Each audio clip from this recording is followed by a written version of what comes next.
Sentiamo ora quali sono le reazioni politiche, le prime reazioni politiche in città, le ha raccolte per noi Stefano Masini.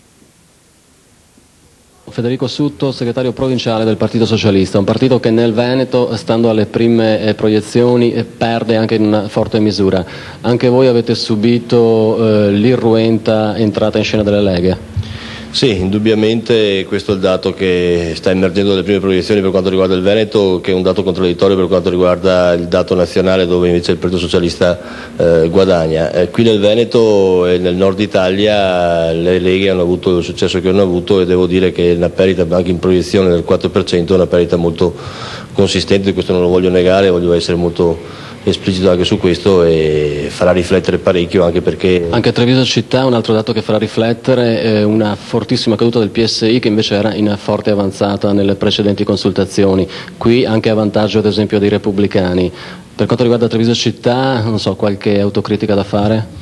No, autocritica credo di no, perché il partito su questo ha sempre mantenuto una sua linea ben precisa dal punto di vista politico. Probabilmente alcune questioni sono legate anche a delle candidature personali. Rifondazione Comunista, a livello nazionale 6% è un risultato che immagino vi soddisfi ampiamente. Beh, è un risultato eccellente, anche perché si accompagna ad altri dati rassicuranti da un certo punto di vista. Vediamo il crollo della DC, ci trova particolarmente felici, un crollo che pare confermato anche qui a Treviso. I primi dati la danno al 10% in meno. Ecco, quindi il risultato nel Veneto e a Treviso, per quanto si sa dalle proiezioni, che giudizio date? Anche qui direi al di sopra delle provvisioni, sì. Beh, direi buono, assolutamente buono, era un po' quello che ci aspettavamo e che speravamo, insomma, nel senso che il lavoro che si è fatto ha dato i suoi frutti, per fortuna. Da parte vostra soddisfazione, dicevate, per la caduta della DC, ma tutto sommato il Parlamento si sposta a destra?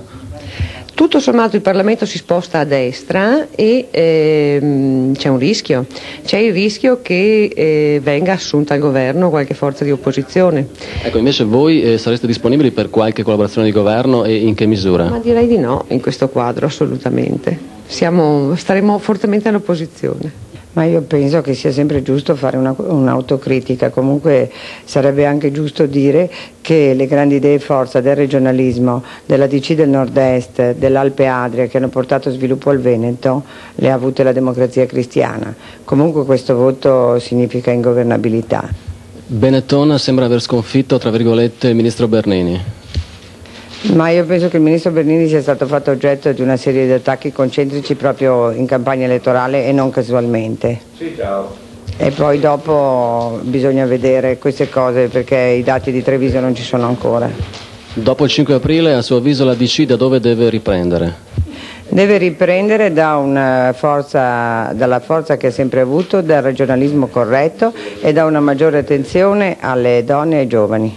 Verdi del Sole che ride, per voi un successo, un risultato positivo, ma certamente non a livelli francesi?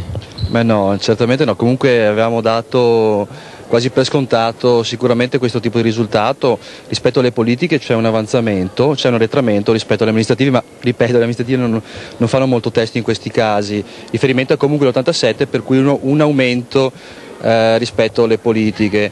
Certo, ci aspettavamo un po' di più. Rossella Borsato, i perché di questa vittoria? Beh, credo che l'elettorato abbia premiato una proposta di progetto che ha fatto il partito.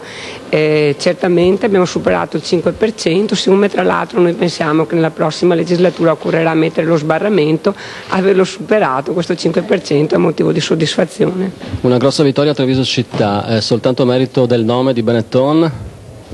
Credo che molto vada anche a Benetton, a parte che il partito a livello trevigiano è sempre stato più forte che a livello nazionale, quindi questa è una conferma. C'è in più Benetton ed era per questo che è stato anche candidato. Sì, ho visto questi dati del Veneto, sono dati che ovviamente, se verranno confermati, non ci possono lasciare assolutamente soddisfatti. Qui c'è una grande affermazione delle leghe, che mi pare siano intorno al 16-17%, e la DC che perde un 14%, mi pare. È effettivamente un sconvolgimento del quadro politico. La prossima maggioranza, ci sarà bisogno del PDS? Ma la prossima maggioranza intanto con i partiti tradizionali non si fa, questo è l'unico dato certo. È una grande... Elezioni ripetute quindi? Francamente dire adesso cosa succederà è estremamente difficile, direi quasi impossibile. Credo che sia da domani mattina un panorama politico assolutamente diverso, nel senso quanto è stato fino ad oggi è assolutamente improponibile. In tutta la provincia, per il Senato, parliamo del Senato, totalizzate grosso modo un 20%, ecco, un commento su questo risultato. Ritengo sia un buon risultato, nonostante la lista parassita della Lega Autonomia Veneta di Rigo, che è un socialista, ci ha danneggiato in maniera evidente. Io ritengo che gli onorevoli che andranno a Roma dovranno subito ricorrere contro Scotti, in quanto dimostreremo come questa lista abbia creato confusione agli elettori e perciò ha carpito la buona fede degli elettori che hanno votato la lista sbagliata. Ecco, tentiamo una lettura anche se magari è difficile. Il voto che vi ha premiato è di protesta o approva i vostri programmi? Ma io penso che noi abbiamo dei programmi e facciamo proposte.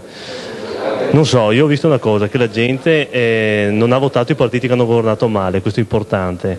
Dopodiché noi abbiamo programmi, abbiamo uomini validi, perciò siamo convinti di aver proposte e di poterle portare avanti. Non credo alla protesta.